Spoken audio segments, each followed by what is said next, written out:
Nutrition in animals. Hello children, how are you? Have you all enjoyed doing last week's work? I am sure that you would have enjoyed doing the work because that was an interesting topic, isn't it? Today we are going to learn something related to what we learned last week. Last week we discussed the different modes of nutrition in plants. And from that, it is very clear that on earth, only green plants are capable of preparing their own food. All the other organisms on earth, non-green plants and animals, depend upon the food prepared by the green plants. So, the sun is the ultimate source of energy. We all know it. The energy that is taken by the plant is transferred to other animals or other organisms through food. So here, this chapter which we are going to discuss is nutrition in animals. Last class or last chapter we discussed nutrition in plants. You know, we animals are heterotrophs. We depend on either plants or animals for our food. Nutrition in animals involves nutrient requirement, the mode of intake of food, and its utilization in the body. Clear? So, if at all the nutrients present in the food, we are taking in food because food contains certain substances which are needed for our body for growth and development. Those substances are called as nutrients. All these terms, all these things are familiar to you. But the problem with the body is we cannot, or the body cannot, absorb these nutrients directly from the food. As soon as we put the food inside the mouth, the nutrients will not be absorbed by our body. It should be first converted into their simplest form. That process is called as digestion. So only after digestion, the nutrients present in the food will be absorbed or can be absorbed by our body and can be used for growth and development. So here in this chapter, we are going to learn what are the different steps in nutrition. Do you understand? We are going to learn the different steps in nutrition. What is nutrition? Quickly recall it. Yes, it is a process of taking in food and its utilization in the body. So if a body has to utilize the food, we have to first of all put the food inside the mouth. Isn't it? Well, so from the process of taking the food and putting inside the mouth till it is absorbed in the body, there comes different steps. These different steps will be discussed in this lesson. So, the different steps involved in nutrition. The first step is taking the food and putting inside the mouth. Is this process of taking the food and putting inside the mouth, or the process of taking the food inside the mouth is same for all organisms? Of course not. Different animals take in food by different means. Here, you can see a lizard trying to catch its prey. See how it's catching. The help of its long tongue.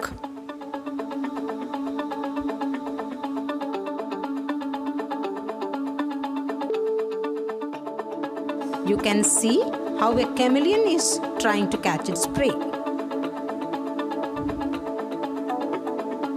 The long tongue is put out and the prey is caught. Now we'll see how a snake catches its prey. You can observe very keenly how cleverly the snake is going to catch the prey. It has a long tongue which is attached in front and folded inside. So now you can see the prey is caught. It can widen its mouth in order to swallow the prey which it has caught. You can just observe how it is swallowing the prey. I think it is a rat which it is caught. It has caught. Now slowly, see how it manages to swallow it.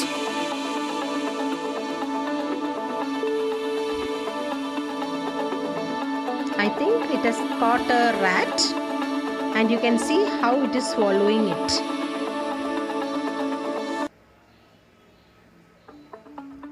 See, almost it has swallowed, and the prey is moving inside. You can clearly see that.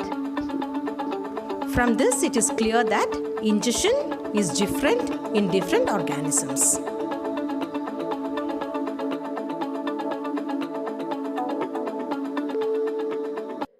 We human beings take with our hand and put inside the mouth. How does a lizard take the food?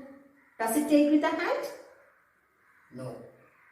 It puts out the tongue and it catches the prey. Clear? How does a butterfly take the food?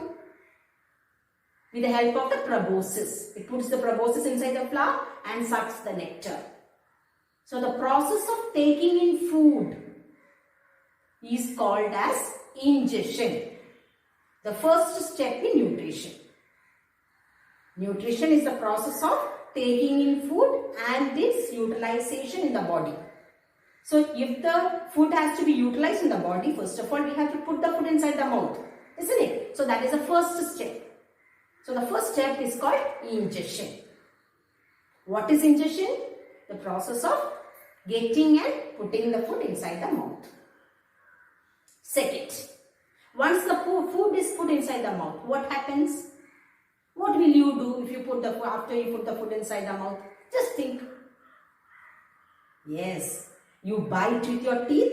Certain food items are big. We cannot put as a whole inside the mouth. So we bite with the teeth, break it into pieces. Then after it is taken inside the mouth, the buccal cavity. This is the buccal cavity. You, with the help of the teeth, you will break it into small pieces. Then you will chew it. Then you swallow it. Isn't it? So from the mouth onwards, once it is put inside the buccal cavity onwards, what happens? The food starts breaking down into small pieces. Then on starts the second step, that is digestion. Clear? Once the process of putting the food is called ingestion, first step. Once the food is put inside the buccal cavity, what is the next step? It gets broken down into smaller parts. Then on starts the second step, that is digestion. How will you define digestion? Yes, the process of breaking down the complex food material into simpler ones. Next, so from mouth onwards, the teeth breaks into pieces. Then it is swallowed through the food pipe. It goes to the esophagus, then to the small intestine, then to the stomach, then to the small intestine. And once the digestion is over, once the complex food is broken into simpler pieces, simpler parts, simpler ones, it is then absorbed into the blood. So the third step after breaking down of food is called absorption. Clear? Next, after the food is absorbed, what happens? The blood from the small intestine, we will be learning step by step. Okay, I am just telling you the different steps involved in nutrition. We will be discussing about each step separately in the coming classes. So after the food is digested, what is the next step? The food is taken into the blood. Absorption. And after that what happens? The blood transports it to different parts of the body. What is it used for in the bodies, in the cells? Different parts of the body means to the cells. And what is the food used for in the cells? Well, it is used for growth and development. The process of using the digested food, digested and absorbed food by the cells for growth and development is called assimilation. Fourth step. Assimilation. What is assimilation? the process of using the absorbed food for digested and absorbed food for growth and development. Clear? Now, all this is over. Side by side, after digestion and absorption, there may be few substances in the food which are not digested. The undigested food material should be removed from the body. If it remains in the body itself, lot of other problems will come. So, the undigested food materials should be removed from the body. That comes under the fifth step, that is digestion. Here, the process of removing the undigested food materials from the body is called as digestion. So, these are the 5 steps in nutrition. Once again, I repeat. Ingestion, the process of getting and putting the food into the mouth. Digestion, the process of breaking down complex food materials into simpler ones. Third, absorption, the process of absorbing the nutrients into the blood from the small intestine. We will be learning it. Fourth, the process of assimilation, the process of using the absorbed food for growth and development. And fifth step, digestion, the process of removing the undigested food materials from the body is called digestion. Hope these 5 steps are clear to you. So the first organ of the digestive system or the digestive tract is buccal cavity, your mouth. Buccal cavity. There is a cavity inside. What is there inside this cavity, buccal cavity? 3 things are there in the buccal cavity. What are they? Teeth, tongue and salivary glands. What are the 3 things? Teeth, tongue and salivary glands. Now first we will discuss about teeth. Since these things are familiar to you, I am not drawing the diagram. From next system onwards, I will draw the diagram and explain to you. So you will also learn how to draw the digestive system. Fine. So mouth. What is the first one? Teeth. How many types of teeth do you have? 4 types of teeth. Which are the 4 types of teeth? Incisors, canines, premolars and molars. What are the 4 types of teeth? Incisors, canines, premolars and molars. Incisors are the front teeth, 4 up, 4 down. Incisors. What do we do with these incisors? What is their function? Yes, incisors help us to bite the food into pieces. We bite with the help of this, means break it into pieces. Next we see canines, 2 up and 2 down. Those are canines. What do we use canines for? For tearing the food. Suppose if you are taking any hard food item, for example, you are having a guava in your hand. You bite with the front teeth, it may not be going inside. So what do? We usually take hard food items to the side and bite with the side teeth. That is the incisors, which is a little more pointed compared to the front teeth, canines, sorry, incisors. Canines are a little more sharper. In tigers, you can see carnivorous animals. Carnivores, you can see that the incisors are very sharp because they have tear the flesh. Our dental setup is for herbivores. But we are also tearing the flesh and eating. And we? Yes. When we eat chicken pieces, very hard food items, we tear it with the help of the canines. It's a little more sharper comparatively. So, canines help in tearing the food. Next comes premolars, little broad ones. After the canines are the premolars. Premolars and the next broader ones in the end of the jaw is the molars. Premolars and molars help in chewing the food. Mastication, chewing, grinding. So, as a whole, all the teeth, each and every tooth in the mouth, help in breaking the food into smaller ones. Makes the work easy. Once the food is broken into smaller pieces, digestion becomes easy. What is the next part in the mouth, organ in the mouth? Yes, tongue. What are the functions of tongue? Is a muscular organ. Can you just guess what are the functions of the tongue related to digestion? Yes, first and foremost function is to taste the food. There are taste buds in our tongue. Sweet, sour, bitter, salt. All these are tasted by the taste buds. We are able to know the taste because of the taste buds present in our tongue. So it helps to taste the food. Second, I told you third one more thing is that salivary glands. Salivary glands will secrete saliva. So the second function of the tongue is to mix this saliva with the food. Third, it helps to move the food to either side of the mouth. Understood? When you are chewing the food, it is the tongue which helps us to move the food to the either side of the mouth. And fourth, after we chew, the food is made into a ball and it makes it easy to swallow. Have you understood? Tongue is the organ which helps to taste the food. Second, it mixes saliva with the food, helps to mix saliva with the food. Third, it helps to move the food to either side of the mouth. Fourth, it helps to make the food into a ball and makes it easy to swallow. Is it clear now? Fine. And the third thing what we have to discuss is the salivary glands. In our mouth, there are 3 pairs of salivary glands. How many pairs do we have? 3 pairs of salivary glands.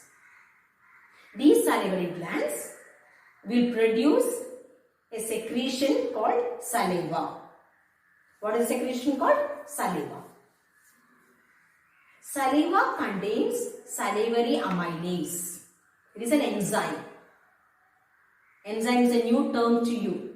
Enzymes are chemical substances that help in converting complex food into simpler ones. Clear? Enzymes are chemical substances which help in digestion. So this saliva has an enzyme called salivary amylase.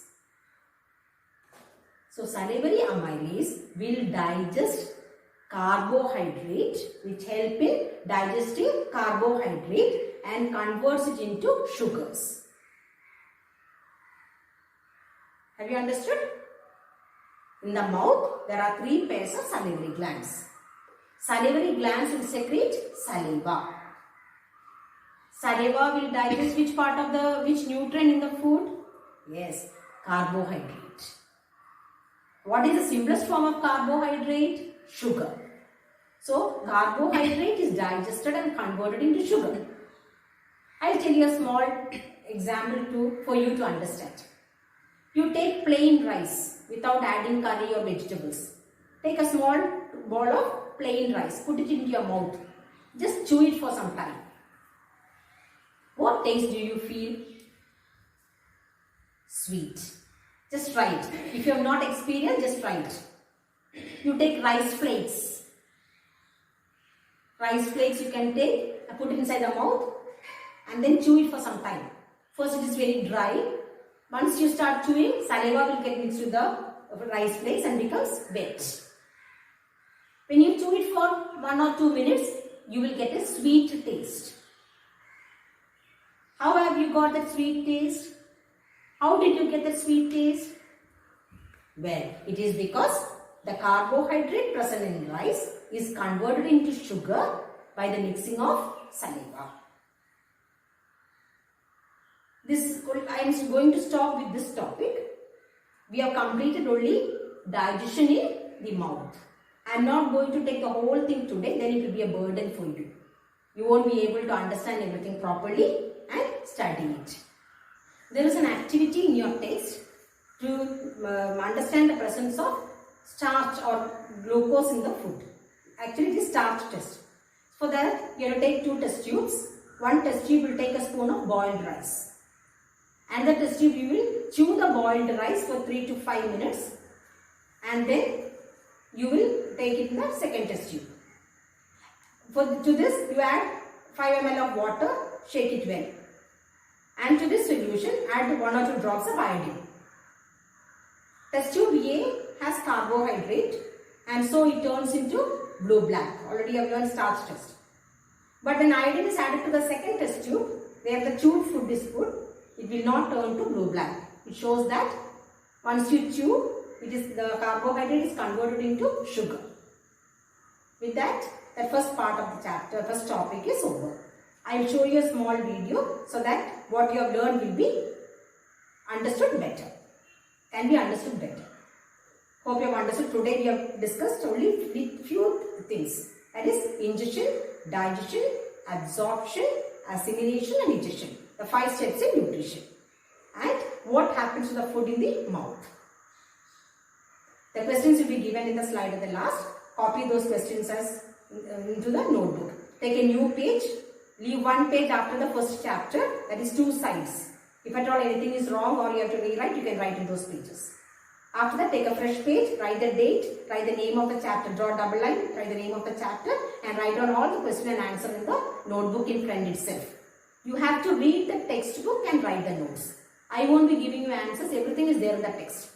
You are grown up children, you are in class 7. So you have to do the work on your own. Fine? So your one more homework is there. Read the whole chapter minimum 2 times. So next class when I take the remaining topics, you will be able to understand better. Thank you. The mouth and the buccal cavity. The food is taken in human beings through mouth. This process is called ingestion. The food that is taken into the mouth is broken down into smaller pieces with the help of the teeth. This breaking down of big food particles into smaller ones is necessary for proper digestion to take place. Mechanical breakdown takes place with the help of the teeth. There are 4 types of teeth in our mouth. Next, it is action of saliva on food. Saliva is secreted by the salivary glands present in the mouth. There are 3 pairs of salivary glands. The saliva converts starch in the food into sugars and also softens the food. Next is the tongue. Tongue is the muscular organ present in the mouth. They help to mix saliva with the food. Second, they help to know the taste, which is the most important of all. Taste buds present on the tongue help us to know the taste. There are different areas for sour, bitter, salt and sweet. Worksheet. Read the chapter and answer the following. Question number 1. Define. A. Ingestion, B. Digestion, C. Assimilation and D. Egestion. Second, name the organs of the digestive system. Third, name the glands associated with the digestive tract. Fourth, what is milk teeth and permanent teeth? Question number 5, name the different types of teeth. Question number 6, name the gland present in the mouth and write its secretion and function. 7, list the functions of tongue.